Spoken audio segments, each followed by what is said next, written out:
In today's video, I'm going to teach you how to create and send a newsletter with Wix email marketing. Start by opening your Wix dashboard. Head to Setup, then Marketing, and choose Email Marketing. On the page that opens, pick the option that says something like Reach your audience with branded emails. For full control over the layout and content, select Start Email from Scratch. This gives you a clean slate and lets you build exactly what you want.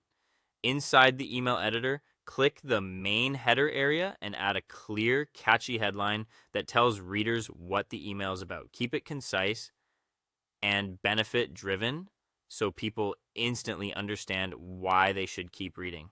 Then explore the design and content tabs. Here you can adjust fonts, colors, spacing, and alignment so everything matches your brand style. Remember to preview both desktop and mobile views. Small tweaks like font size and button spacing can make a big difference on a phone. If your audience reads right to left, enable the right to left writing direction. Otherwise, keep it left to right for standard alignment. Next, add your main content and call to action. Drag in text blocks for your message, images for visual impact, and buttons for the action you want people to take, like shop now or read more. Style your button so it contrasts with the background and is easy to spot. Double check that every link works, including the call to action and any linked images, so no one hits a dead end. When your design is ready, add recipients, go to add recipients, then add subscribers.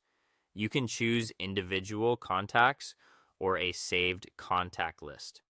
If you want to target specific people, use segments to group by behavior or attributes, such as who opened the last email or purchased a product. If you use labels to organize contacts, apply those as well. Review your final list in the contacts or segments view to make sure it looks right. Now open the campaign overview. Add a strong subject line that matches your headline and confirm the from name and from email as they'll appear in inboxes. If you see an unable to send email campaign message, click it and resolve whatever is flagged, like missing sender info or required legal text. Before sending, click Send Test Email to an internal address. Check for typos, broken links, spacing, and layout on both mobile and desktop, and make sure your logo and branding